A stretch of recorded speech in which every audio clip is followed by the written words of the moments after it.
and welcome to today's Catholic Focus News Bulletin. I'm Susan Bulemi, and with me on the Sign Language Interpretation Desk is Eric Maluki. The Franciscan Symposium here in Kenya has entered its second day here in Nairobi, with the gathering bringing together Franciscan religious, clergy, and experts at the Catholic University of Eastern Africa. Participants are sharing experiences and exploring ways of offering meaningful, people-centered service inspired by the spiritual legacy of Saint Francis of Assisi as the Church marks 800 years since his death. Ladies and gentlemen, brothers and sisters, we learn a lot when we meet with professors like this. It's only that time is not with us, he could have lectured for the next 2 hours, and they won't get tired.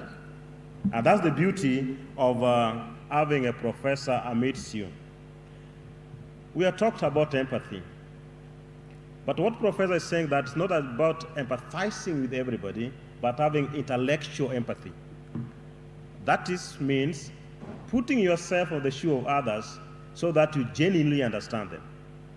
And without empathy, the world can be such an ugly place. And he has reminded us that we must have sympathy and empathy. He has changed the world. He has mentioned his experience in Ethiopia, his experience in Kenya, and we can see the product. He's not just talking out of nowhere, but we can see the product. When he presented this young boy here, we can see has changed the world. And the question we are asking ourselves, are you able to change the world? The little things you do. Maybe your prayers, maybe by assisting people by advice, or if you have resources, are you able definitely to make the world a better place? And therefore, we thank you, Professor. And I want to open the floor for some questions, if you have a few questions for the Prof, and then we go to the next session. Maybe 2-3 questions. And of course, our dear viewer, the event is still ongoing here at the Catholic University of Eastern Africa, and at the moment there is a Holy Mass that is being presided over by Most Reverend Philip Anyolo, the Archbishop of the Archdiocese of Nairobi. Now, moving on and still on matters concerning the Church, the Bishop of the Catholic Diocese of Bungoma, Right Reverend Mark Kadima, has commended the unity and strong faith of Catholics in the diocese, which he says has contributed to the growth of the Catholic faithful and the establishment of 74 parishes. Speaking during the consecration of the Uganda Martyrs Church in Busia, Bishop Kadima attributed the growth to the strong collaboration between priests and the faithful. He urged Catholics to embrace humility and repentance as a true expression of their faith in God. Sasa tuna parokia 74, okay? The diocese has 74 parishes and with 1.6 million Catholics, 60% of the population in this diocese is Catholic.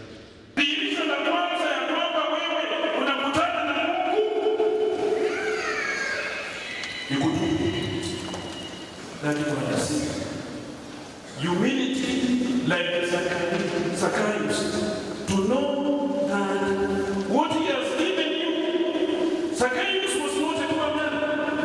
He had a big job. Hayo madaraka unayo, mamlaka unayo, kazi unayo, ukubwa wote unayo, mpaka uwe mtu ambaye unaweza kusema nisamehe, nimekosa. Hiyo ndio dirisha ya kwanza ambayo umekutana na Mungu na umesali kweli katika kanisa kama hili.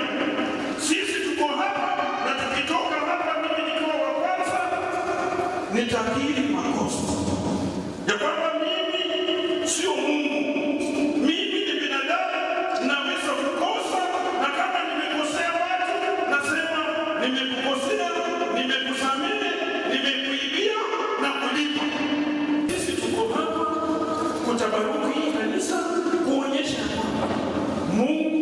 anapatikana kwa maombi yetu, na tukikutana na yeye mpaka tuseme tumekosa, tumeiba, okay, tumenyang'ana.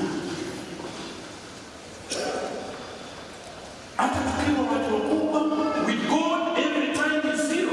Zakaria but you see, after he met God is when he realized that I've been stealing. So thieves who are here, murudishe mali. Mwende murudishe mali.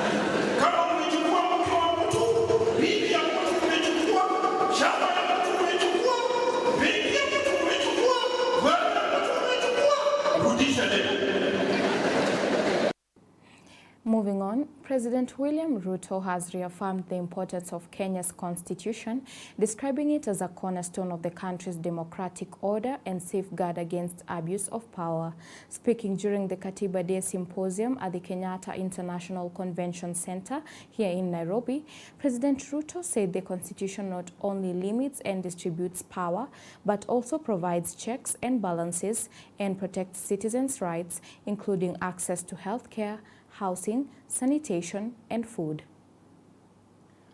On this day, 16 years ago, Kenya did not merely promulgate a new supreme law. We entered a new constitutional order and renewed the covenant upon which our republic is established. Generations of Kenyans had struggled and sacrificed for this moment.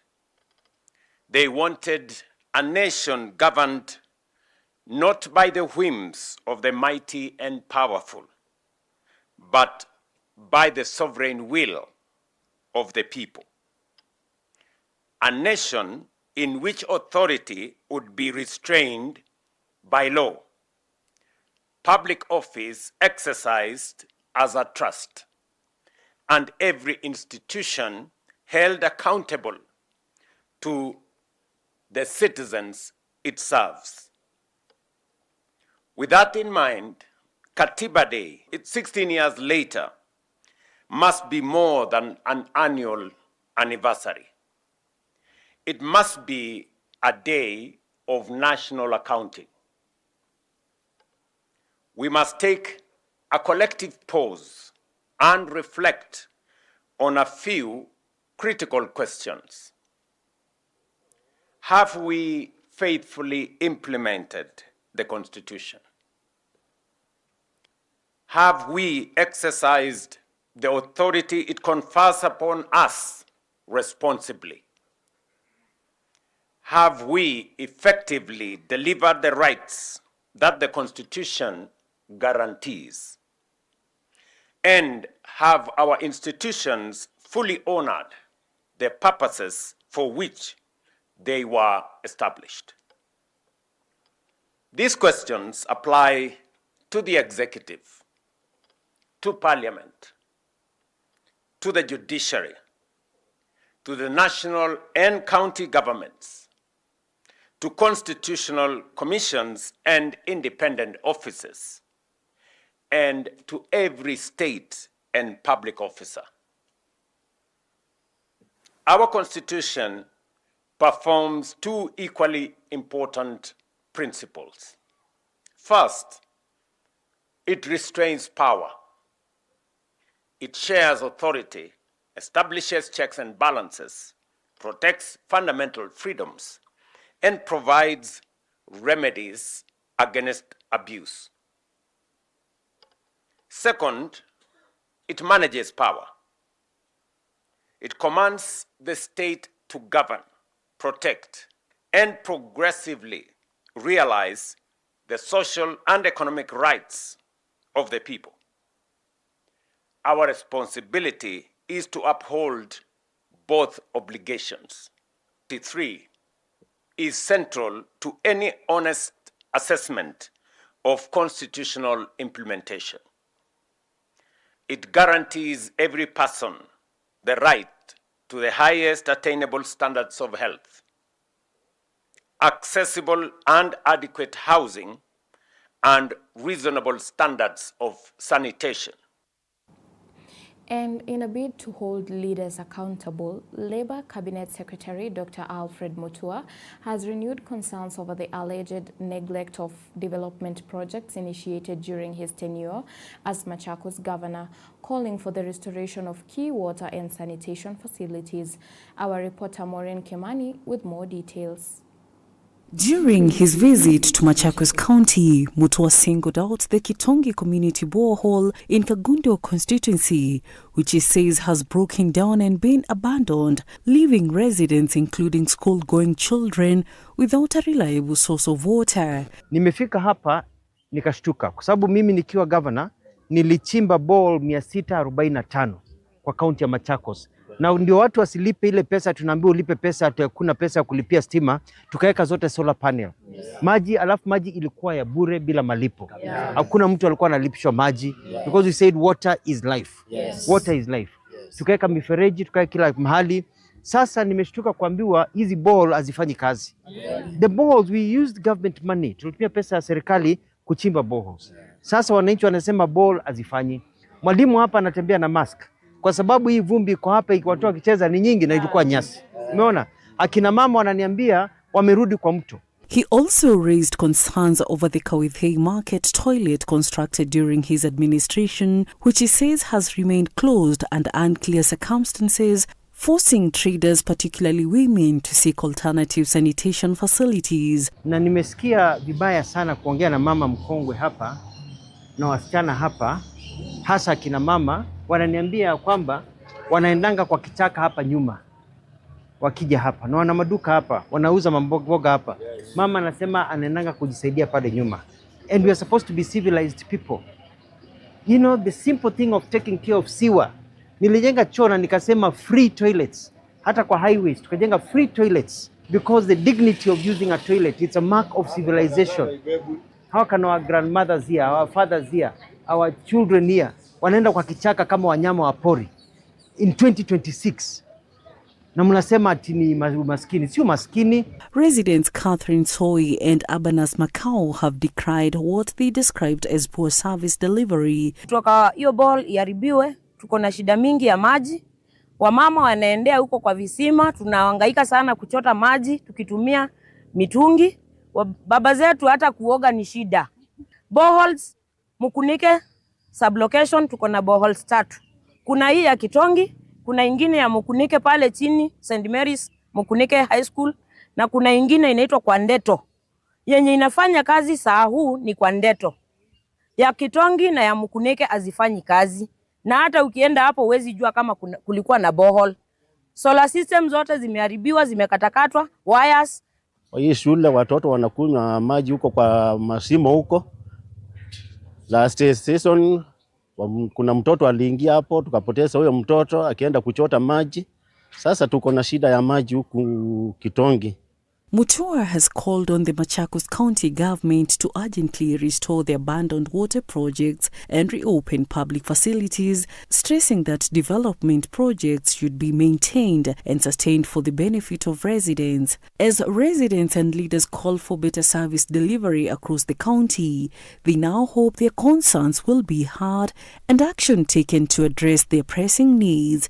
Reporting for Catholic Focus, I'm Maureen Kimani.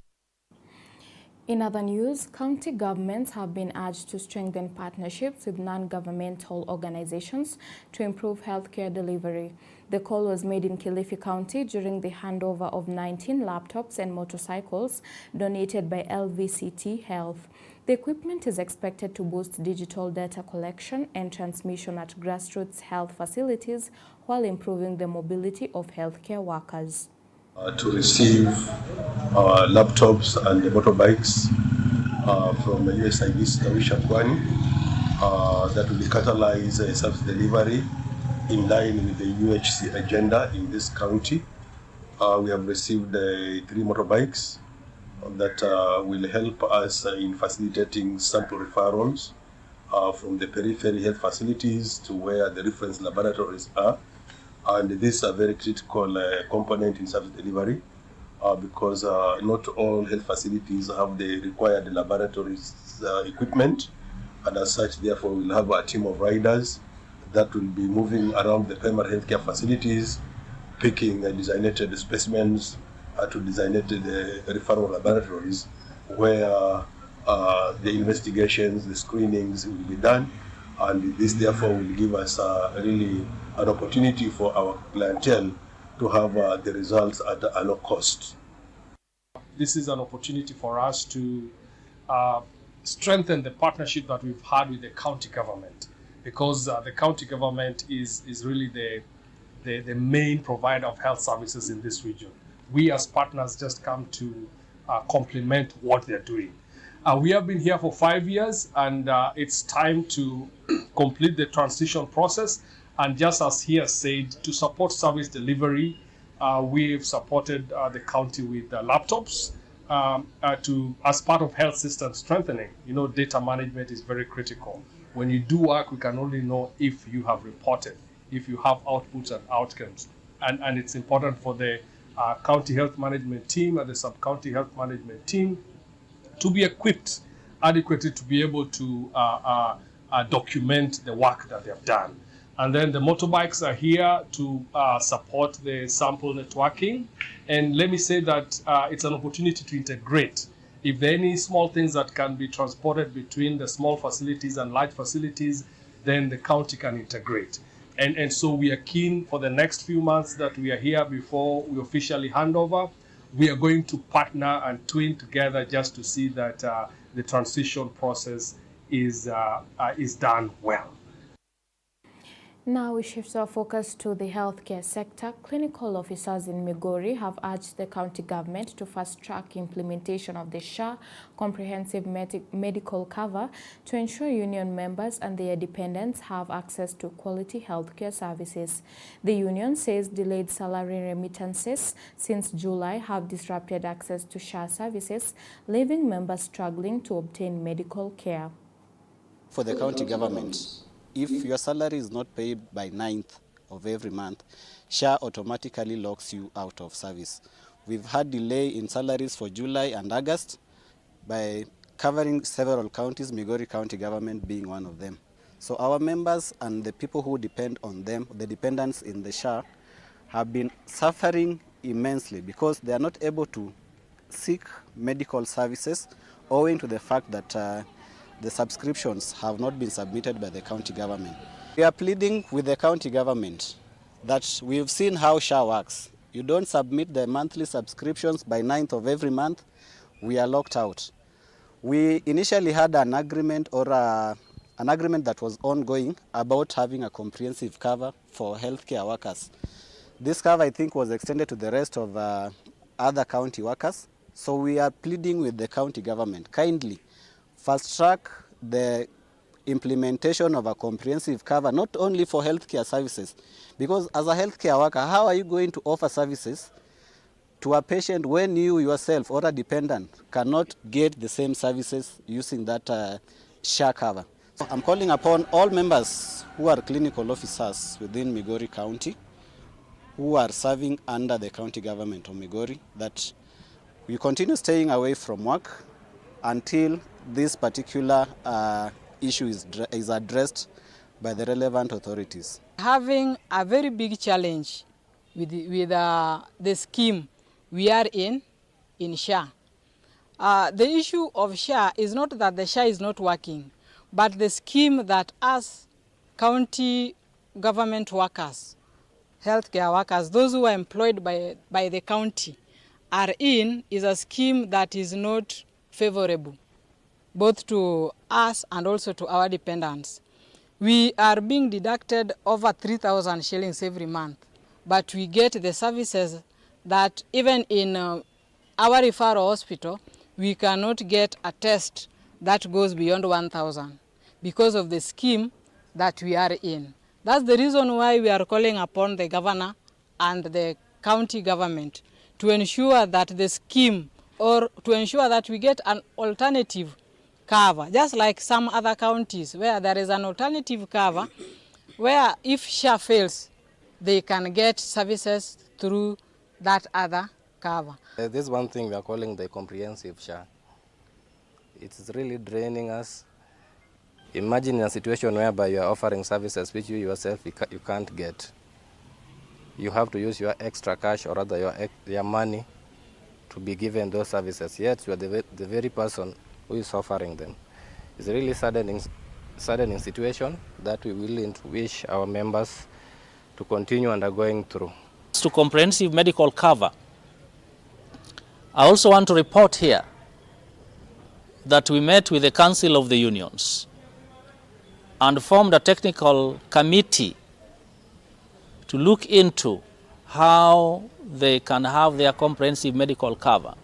So, we shall be submitting this report to the head of the public service, which eventually we gave a timeline of its implementation, which we said would be within this financial year. Moving on, Machakos County has stepped up preparations for the expected heavy rains, with authorities warning residents to take precaution against possible flooding and property damage. Machakos Municipal Manager Judah Mumo says the county is addressing flood-prone areas and relocating residents who have built in unsafe locations. He has also urged residents to avoid dumping waste in drainage channels, warning that blocked waterways could trigger flooding. Leo tumekuwa na kikao ambacho ama kamati ambayo imeweza kukutana ili tukaweze kuangalia ama kuangazia machache ama mengi kuhusu El Nino ambayo tunatarajia. Na tulikuwa hapa tumekutana na maafisa wa municipality, kuna issues zimeibuka kuhusu El Nino. Hivi basi tunataka kuambia watu wa Machakos municipality ya kwamba serikali ya Machakos kupitia kwa gavana wetu Wavinya Ndeti ameona ni vizuri tukutane ili tukaweze kuangazia maneno haya ya El Nino, na hivi basi katika kikao hiki mengi yamezungumzwa, na tunataka kuambia watu wa Machakos ya kwamba gavana wetu ako na hisia nzuri ya kuhakikisha ya kwamba kila mkaaji wa municipality ya Machakos ameishi katika eneo ambayo inastahili na inafaa wakati wa El Nino. Na tulipokuwa kwa kikao, mengi ambayo yamezungumziwa ni kwamba kuna watu ambao wako na mtindo ya kuweka takataka pahala ambapo hapastahili. Kwa mfano, utapata watu wanachukua takataka zao ama takataka wanachukua taka wanaingiza katika mitaro yetu ambayo ni ya kupitisha maji. Na hivi basi katika kamati mahali tulikuwa tumeketi tumeongea kwamba tafadhali hii iwe onyo. Kama wewe unajua ya kwamba unachukua taka zako unaingiza katika mitaro yetu ya maji, ni juu yako sasa uanze kujipanga, kwa sababu sisi hatutavumilia hayo mambo ya wewe kuchafua mitaro yetu inaposafishwa. Na hivi basi hakuna haja wewe ushikwe upelekwe kotini kwa sababu ya uchafu. Juu yako kuangalia uchafu mahali ambapo unafanyia kazi. Vile vile tumeongea mambo na riparian areas. Unapata wewe umejenga mahali ambapo uko katika riparian area. Wewe anza kujipanga. Kama unajua umejenga katika riparian area, anza kujipanga. Maafisa wetu watapita kila pahali wakiweka X, wakimark X. Hivi basi ukipatikana, wewe ujue utaondoa hizo vitu zako umetengeneza pale. Kama ni kioski umejenga mahali kuna riparian, utatoa. Kama ni container umeweka mahali kuna riparian, utatoa. Kama ni mjengo umejenga mahali kuna riparian, wewe ujipange, utatoa hiyo. Hakuna question, kwa sababu kuna ile act inatusaidia tunapotengeneza ama tunapotekeleza mambo kama haya. Kuna Urban Areas and Cities Act ambayo iko clear ya kwamba kama umefanya hii unafaa uadhibiwe hivi. Kama umefanya hii unafaa uadhibiwe namna hii. Kwa hivyo tafadhali, hatutaki kuadhibu watu wa Machakos municipality. Tafadhali tuangalie, tuzingatie maneno kama hayo. Well, that report right there from Machakos County brings us to the end of today's Catholic Focus News Bulletin. But just a reminder once again that the Franciscan Symposium is still ongoing at the Catholic University of Eastern Africa. So make sure you stay tuned to learn more about the legacy of St. Francis of Assisi. I am Susan Bulemi. Our sign language interpreter has been Eric Maluki. Until next time, stay safe, be blessed, and remember to always keep it Capuchin TV.